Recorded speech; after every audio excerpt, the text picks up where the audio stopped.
दुर्गावती, आप अपने आप को संभालिए। ईश्वर के विधान को कोई नहीं बदल सकता, परंतु गढ़ा के भाग्य को हम संभाल सकते हैं। देखिए, चारों तरफ दुश्मन ही दुश्मन है। यदि हम कमजोर हुए तो पूरे राज्य को पराधीन होने में समय नहीं लगेगा। पुत्री, गढ़ा राज्य को संभालने का काम आपको ही करना है। राजमाता चारों तरफ घोषणा की जा रही है कि महाराज के साथ महारानी दुर्गावती भी सती होंगी। नहीं, मैं सती नहीं होंगी। राजमाता, आपके पुत्र के बाद अब आपकी दुर्गावती की हर सांस मातृभूमि की रक्षा में समर्पित होगी।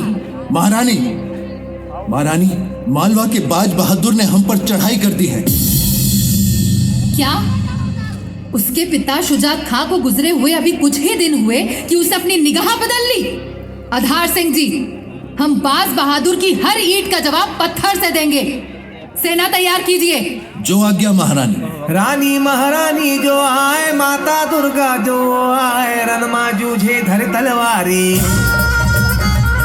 रानी दुर्गावती का आए, रणमा जूझे धर तलवारी।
रानी महारानी जो आए, माता दुर्गा जो आए, रणमा जूझे धर तलवारी।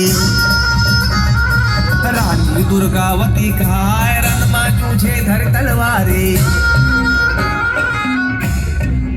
रानी ने न रणवाद्य बजवाए, न ही नारे लगवाए। वो चुपचाप अपनी सेना को लेकर तैनात हो गई। बाज बहादुर की सेना जब पहाड़ियों के बीच में आ पहुंची,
बाज बहादुर, आज के बाद हमारे राज्य की ओर अगर आंख उठाकर भी देखा तो तुम्हारी आंखें निकाल दी जाएंगी।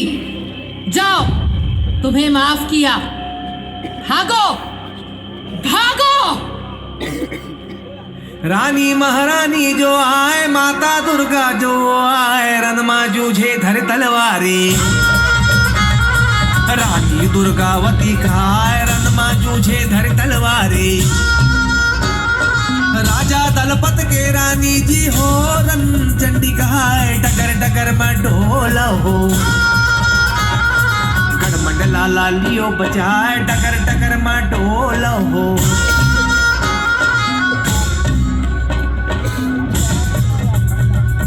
रानी दुर्गावती की जय सेवा जय जोहार। रानी दुर्गावती की जय सेवा जय जोहार। रानी दुर्गावती की जय सेवा जय जोहार। आधार सिंह जी, क्या वीर नारायण के राज्याभिषेक की तैयारी पूरी हो गई? जी महारानी। रानी दुर्गावती की जय सेवा जय जोहार। रानी दुर्गावती की जय सेवा जय जोहार।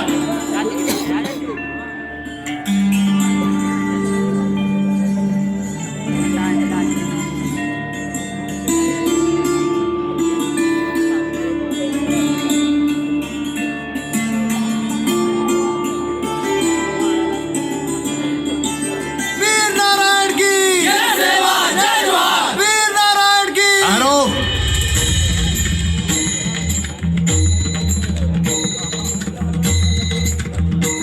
राजकुमार वीर नारायण अभी नाबालिग है, इसीलिए महाराज दलपत शाह के बाद राजगद्दी का उत्तराधिकारी मैं हूं। इस राजगद्दी पे बैठने का अधिकार केवल मुझे है, किसी और को नहीं। नहीं चंद्रशाह, गद्दी पर वीर नारायण ही बैठेगा। और राज्य की देखभाल कौन करेगा? रानी दुर्गावती, और वो इस काम में समर्थ हैं। अभी बाज बहादुर को उन्होंने ही धूल चटाई है। एक स्त्री युद्ध के मैदान में उतरे, ये हमारी परंपरा नहीं है राजमाता। विधवा भाभी को मर्यादा का पालन करते हुए पर्दा करना चाहिए। मुझे पर्दा नहीं करना है देवर जी। हाथी पर बैठकर झड़प भी नहीं डालना है मुझे। मैं दरबार में भी बैठूंगी और मुंह खोल कर बैठूंगी, ढक कर नहीं। जब जब आवश्यकता होगी पुरुष वेश भी धारण करूंगी और हमेशा की तरह युद्ध के समय स्वयं युद्ध क्षेत्र में भी रहूंगी। ये मुझसे नहीं सहा जाएगा। मैं महाराज संग्राम शाह का बेटा हूँ। मैं भी महाराज संग्राम शाह की पुत्र वधू और चंदेल नरेश शालीवाहन की पुत्री हूँ। राजमाता, अब आप भी सुन लीजिए। यदि आपने मुझे गद्दी पर नहीं बिठाया तो सेना में विद्रोह हो जाएगा। अच्छा, कौन कर रहा है विद्रोह? मैं भी तो देखूं। चंद्रशाह, ऐसा नहीं हो सकता। महाराज दलपत शाह के स्वर्गवास के बाद महारानी के आदेश का पालन करना पूरी गढ़ा रियासत का धर्म है। गढ़ा रियासत के हित में ही ये निर्णय लिया गया है कि रानी दुर्गावती ही राज्य का कुशल संचालन कर सकती है। जो भी इस निर्णय का विरोध करेगा वो गढ़ा रियासत और गोंड राजवंश का शत्रु होगा। सती होने की अफवाह फैलाकर आपने गढ़ा रियासत को नेतृत्वहीन करने का प्रयत्न किया है और राजकुमार वीर नारायण के राज्याभिषेक का विरोध कर आपने राजमाता पद्मावती के आदेश का उल्लंघन किया है। यदि आपके स्थान पर कोई और होता तो उसे इस जघन्य अपराध के लिए मृत्यु दंड दे दिया जाता, किंतु आप गोंड राजवंश के वंशज हैं, इसलिए आपको देश निकाला दिया जाता है। इन्हें गढ़ा रियासत के बाहर तक पूरे सम्मान के साथ ले जाया जाए। रानी दुर्गावती की जय। राजा वीर नारायण की जय। रानी दुर्गावती की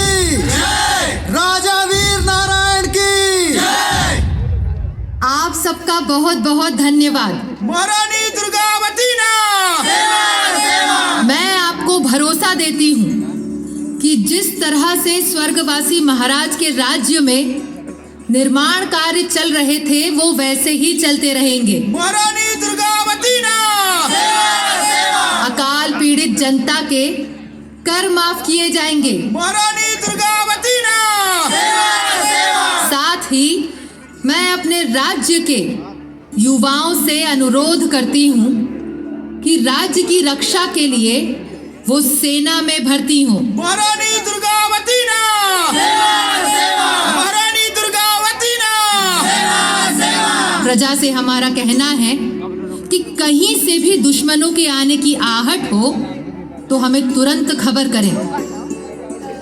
हर हाल में हमें अपने राज्य को संगठित और मजबूत बनाना है।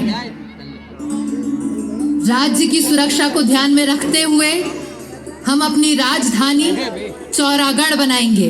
रानी दुर्गावती की जय, रानी दुर्गावती की जय, रानी दुर्गावती की जय। गुणवाना में स्वाभिमान की, गुणवाना में स्वाभिमान की, अलग जगाने वाली जी, अलग जगाने वाली जी, जय गंगा।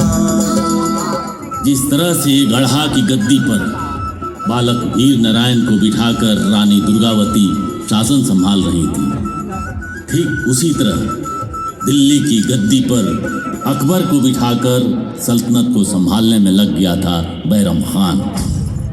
लेकिन विरासत में मिले साम्राज्य विस्तार की चाहत और बैरम खां की चालबाजियां सीख सीख कर अकबर अपनी मासूमियत खो चुका था। उसने बैरम खां से जल्दी ही पीछा छुड़ा लिया और लग गया अपनी सल्तनत बढ़ाने में।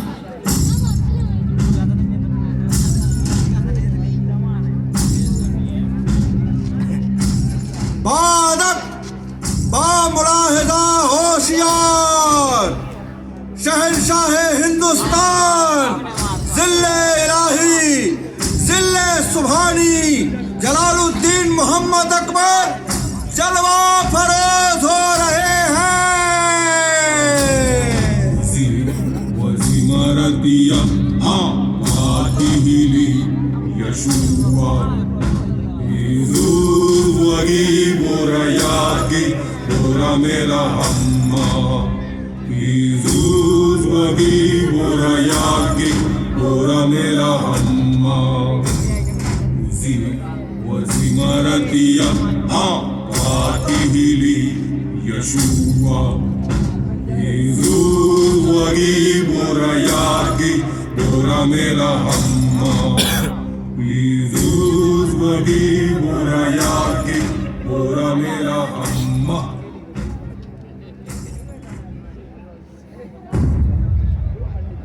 जिले इलाही गोंड रियासत की महारानी दुर्गावती ने बाज बहादुर को शिकस्त दे दी है, साथ ही जान भी बख्श दी है। अब चारों ओर रानी दुर्गावती की बहादुरी के चर्चे हैं। बीरबल, हम ये बर्दाश्त नहीं कर सकते। विजयनगर तो चलो दूर दक्षिण में है, उसे बाद में देखेंगे, लेकिन मेवाड़ का प्रताप और वो गढ़ा की बेवा दुर्गावती, जहां पनाह रतनपुर के राजा कल्याण शाही आपसे मिलना चाहते हैं। रतनपुर? बीरबल, ये रतनपुर कहाँ है? जहां पनाह गढ़ा राज्य के दक्षिण पूर्व सीमा पर है रतनपुर।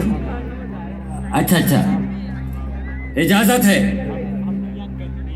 रतनपुर के राजा कल्याण शाही हाजिर हो।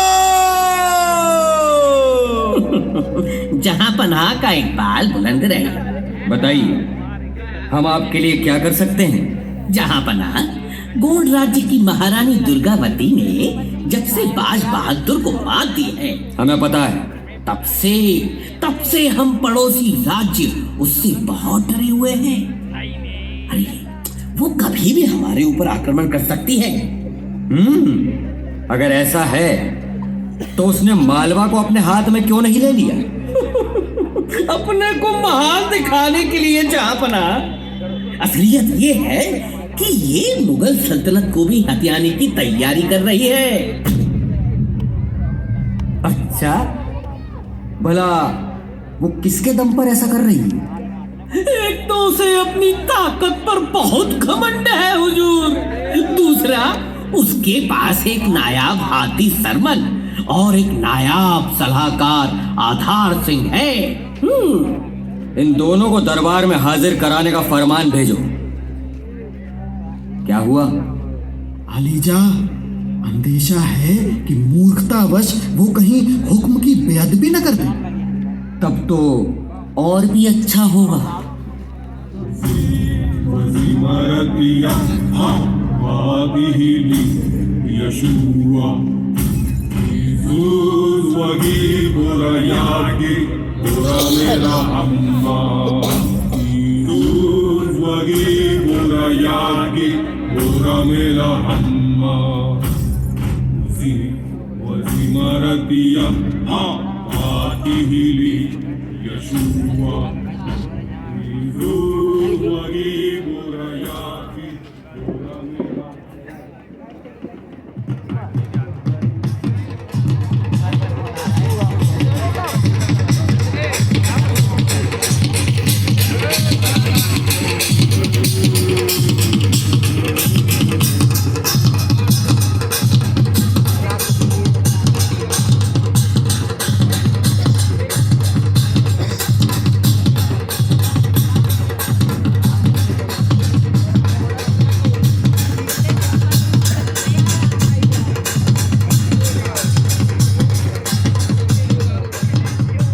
महारानी, मंत्री आधार जी और महेश ठाकुर जी आपसे मिलना चाहते हैं। उन्हें अंदर ले आओ। कैसे आना हुआ आधार सिंह जी? सब कुशल तो है? महारानी, वही हुआ जिसका अंदेशा था। दिल्ली सुल्तान अकबर ने मालवा को अपने अधीन ले लिया है और वहां की सूबेदारी भी कड़ा मानिकपुर के सूबेदार आसफ खां को दे दी है। इसका मतलब ये हुआ कि अब हमारी सरहद सीधे मुगलिया सल्तनत को छूने लगी। जी महारानी, अब हमें मुगल सेना से लड़ने की तैयारी करनी चाहिए। सहमत हूं।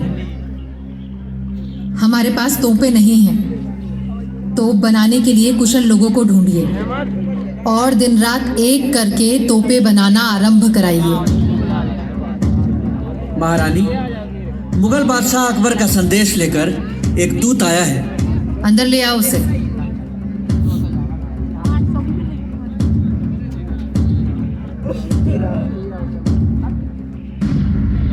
महारानी जी, सल्तनत हिंद शहंशाह अकबर ने आपके लिए एक तोहफा भेजा है और कहा है कि अपने नायाब हाथी सरमन और अपने सलाहकार आधार सिंह को दिल्ली दरबार में भेजें। और ये तोहफा क्या है? दमकते सोने का बना पिंजरा। आप अतिथि गृह में विश्राम करिए। हमारा जवाब लेकर जाइएगा। जो आज्ञा महारानी साहिबा।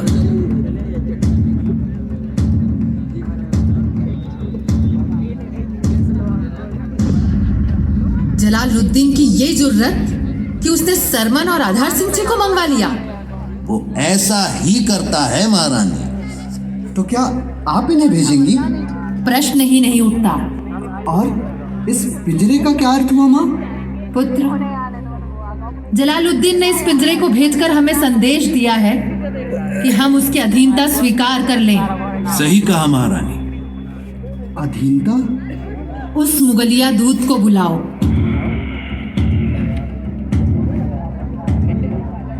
हुक्म महारानी।